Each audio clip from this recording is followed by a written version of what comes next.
सभी को नमस्कार। अभी हाल ही में महाराष्ट्र में चुनाव संपन्न हुए। उसमें एनसीपी, भारतीय जनता पार्टी, जो एक साथ शिंदे के साथ में पिछले 2.5 वर्ष से जो सरकार चला रहे थे, अजित पवार उसमें उप मुख्यमंत्री थे और उन्होंने ये ऐतिहासिक जीत जो बनाई है, उसके लिए मैं पूरे महाराष्ट्र की जो जनता है उनको धन्यवाद देता हूँ, क्योंकि उन्होंने एक अच्छी सरकार को चुना है। इससे पहले जो उद्धव ठाकरे जो कहते थे कि महाराष्ट्र को ये सरकार लूट रही है, मैं पूछना चाहता हूँ क्या क्या उन्होंने लूटा है। अरे भैया, आप जो आदित्य ठाकरे को जो मनमानी जो बोलता है और अभी वो लड़का है और बड़ी बड़ी बातें करता है, आपने आदित्य ठाकरे का फ्यूचर खराब कर दिया है। क्योंकि आप जो जिद से कांग्रेस में जो उसमें ज्वाइन होकर उनके साथ जो सरकार बनाने की कोशिश की, उसमें आप नाकाम हुए और आपने कहा था कि भाई ये सरकार जो भारतीय जनता पार्टी की सरकार है पूरी लूट रही है। मैं पूछना चाहता हूँ क्या क्या लूट रही है, क्योंकि वहां पर मैंने देखा, मैं भी बॉम्बे महाराष्ट्र में 20 साल तक था और जब कांग्रेस की सरकार थी, जब कुछ डेवलपमेंट नहीं था। अभी 2014 के बाद मोदी सरकार जो पूरे भारतवर्ष में राज किया है और दिन प्रतिदिन बढ़ते ही जा रहा है। उसके बाद में भारतीय जनता पार्टी और उद्धव ठाकरे और सब मिलकर इलेक्शन लड़ा था 2019 में। उसके बाद खुद खुदगर्जी के कारण उद्धव ठाकरे ने भारतीय जनता पार्टी से छोड़कर खुद चीफ मिनिस्टर बन गए और चीफ मिनिस्टर बनने के बाद उनके जो करीबी थे एकनाथ शिंदे, उनसे भी लड़ाई मोल ली और जो भी है वो अपने पारिवारिक तौर से वो चला रहे थे, क्योंकि जो आदित्य ठाकरे है वो मनमानी कर रहा था। Chief minister Uddhav Thackeray paper पे थे, परंतु पूरा चलाने वाला आदित्य ठाकरे था। तो आदित्य ठाकरे बच्चा है और अभी अभी राजनीति में आया था। इससे पहले जो एकनाथ शिंदे जी है वो पूरे जुड़े सो थे बाल ठाकरे जी से और उसके प्रकार उनको आपने दूर कर दिया। इसलिए उन्होंने क्या कहा कि भाई अगर अगर आप एक रहते थे तो कोई छोड़कर आपको जाता नहीं था, क्योंकि आपकी नीति खराब थी। आपकी नीति थी लूटना और खुद अपने आप को बनना।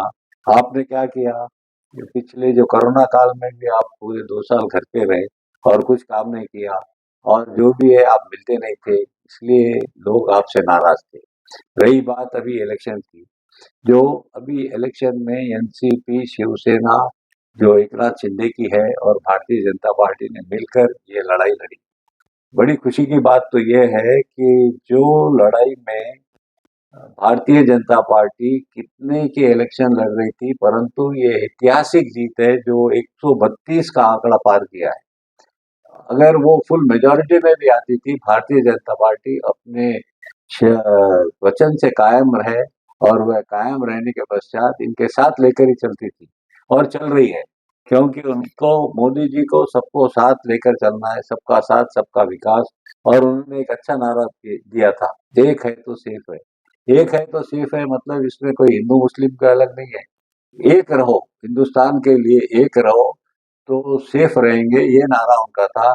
अन्यथा ये जो अपने उद्धव ठाकरे कांग्रेस और वो जो इसका अनर्थ लगा रहे थे कि ये हिंदू मुस्लिम को बांटने का नारा है।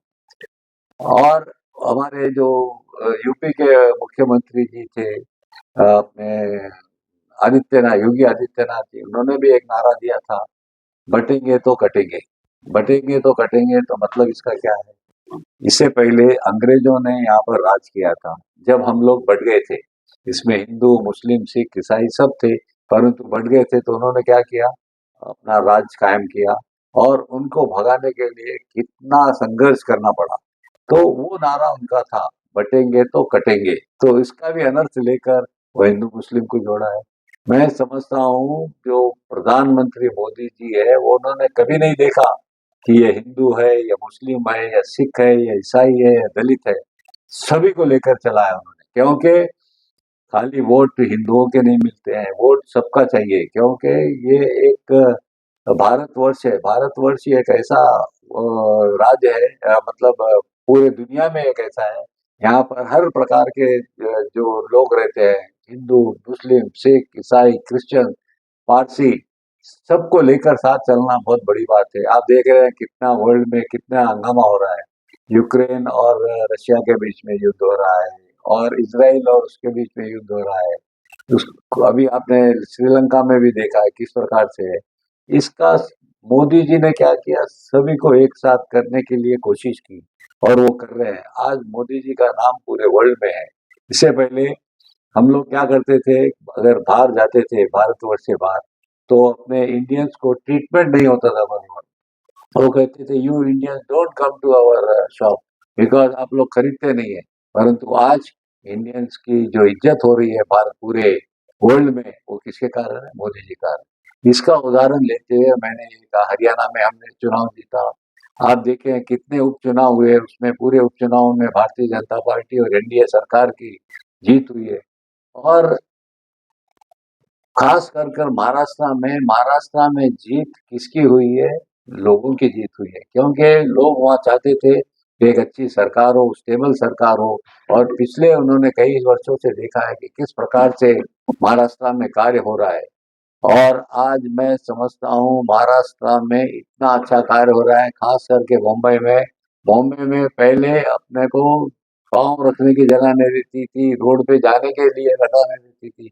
परंतु नितिन गडकरी जी और पूरे महाराष्ट्र में जो इस प्रकार से फ्लाईओवर डाले गए, जिस प्रकार से कोस्टल रोड का निर्माण हुआ, जिस प्रकार से मेट्रो का निर्माण हुआ, उससे बहुत से ट्रैफिक कंजेशन खत्म हो गया है। और पिछले अभी 1-2-3 साल में और भी बहुत कार्य होने वाले हैं।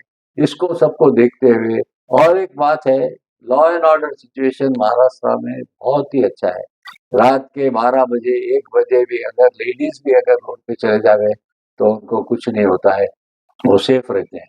क्योंकि पुलिस प्रशासन का एक दबदबा है वहाँ पर। और महाराष्ट्र में जो फडणवीस जी है या शिंदे जी है या अजित पवार है, ये सब का एक दबदबा है, और पूरे महाराष्ट्र में ये अच्छा कार्य करते हैं। अभी रही बात मराठा आंदोलन की, मराठा आंदोलन के लिए भी उन्होंने बहुत से समझाया करा, उसका भी निवारण होगा। और रही बात अभी उद्धव ठाकरे जी, उद्धव ठाकरे जी ने उनके इसलिए कृपा करके जो बच्चे कुचे लोग हैं शिवसेना में, उद्धव के शिवसेना में, अपना फ्यूचर खराब मत कीजिए। ये मेरी आपको हिदायत है, तुरंत जाइए और हमारे एकनाथ शिंदे जी से मिलिए और उनकी पार्टी में ज्वाइन हो जाइए। क्योंकि उद्धव ठाकरे कुछ करने वाले नहीं है, ये मैं अपील करता हूँ। इसके बाद भी जो 29 के इलेक्शन भी होंगे बाद में, उसमें भी कोई आने वाला नहीं है, दूरबीन लगाकर देखे तो भी आने वाला नहीं है। और महाराष्ट्र को ये तीनों लोग, ये तीनों जो अजित पवार की पार्टी, शिंदे साहब की और भारतीय जनता पार्टी ऊंचे ऊंचाई पर लेकर जाएंगी। और महाराष्ट्र सरकार बहुत ही अच्छे कार्य कर रही है, क्योंकि वहां पर इंडस्ट्रीज भी आते हैं, और एक आर्थिक राजधानी है महाराष्ट्र। महाराष्ट्र, मुंबई में कई लोग आते हैं और यहाँ पर बात करते हैं, बैठते हैं, करते हैं, काम करते हैं और आगे बढ़ाते हैं। मैं आखिर में यही निवेदन करूंगा कि अभी कई मुझसे पूछा गया था कि भाई अब चीफ मिनिस्टर कौन है, तो मैं चाहता हूं कि ये तीनों पार्टी जो एक होकर लड़ी थी, हमारे मोदी जी, प्रधानमंत्री मोदी जी और पूरी टीम इनके साथ बैठकर कार्य करेंगी और चीफ मिनिस्टर का चयन करेंगी। मैं समझता हूँ आज के इस माहौल में जो भारतीय जनता पार्टी 130-32 सीटों से आई है, उसको फडणवीस साहब को अगर चीफ मिनिस्टर बना दिए तो अच्छा रहता है। और मैं समझता हूँ इसमें शिंदे साहब को भी और अजित पवार को भी कोई इसमें नाराजगी नहीं होगी, और आगे बहुत उम्मीद है कि महाराष्ट्र को अगली ऊंचाई पर लेकर जाएंगे।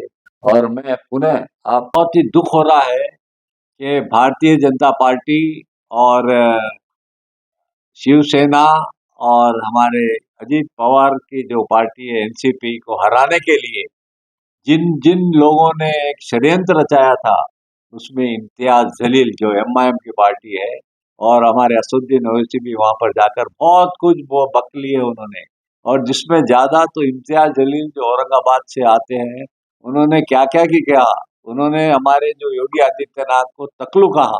अरे तकलू कहने वाले इम्तियाज जलील, तू अपने अपने गिराबान में डालकर सोच कि तूने क्या किया, और जिस प्रकार से तुमने वहां पर लड़ा और जो बात की, उसके लिए मैं सभी जो महाराष्ट्र के वोटर्स है उनको धन्यवाद देता हूँ कि इन्होंने एक अच्छा कार्य किया। और संजय राउत जैसे जो बेवकूफ है, जो कुछ बोलना नहीं जानते हैं, खाली बात करना जानते हैं, उसको दरकिनार कीजिए। उद्धव ठाकरे को दरकिनार कीजिए। और राहुल गांधी जो अपने आप का सपना देख रहे हैं कि प्राइम मिनिस्टर बन जाऊंगा, मैं समझता हूँ जिंदगी में वह प्राइम मिनिस्टर नहीं बन सकेगा, नहीं बन सकेगा, नहीं बन सकेगा।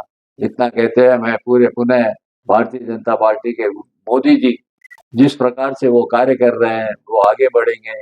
और इससे पहले उन्होंने कहा कि हमने 370 भी हटा देंगे, कहा ला लेंगे, पुनः ला लेंगे। तो मोदी जी ने क्या कहा, कोई भी मायका लाल भी 370 को फिर लाएगा नहीं। और ये 370 से कश्मीर की जनता भी खुश है और बहुत वहाँ माहौल अच्छा है। इतना कहते हुए मैं अपनी वाणी को विराम देता हूँ और पुनः महाराष्ट्र के सभी वोटरों को धन्यवाद देता हूँ। इतनी बड़ी संख्या में आपने इस तीन पार्टी जो एनडीए की है उनको चुनकर लाया, उसके लिए धन्यवाद। जय भारत।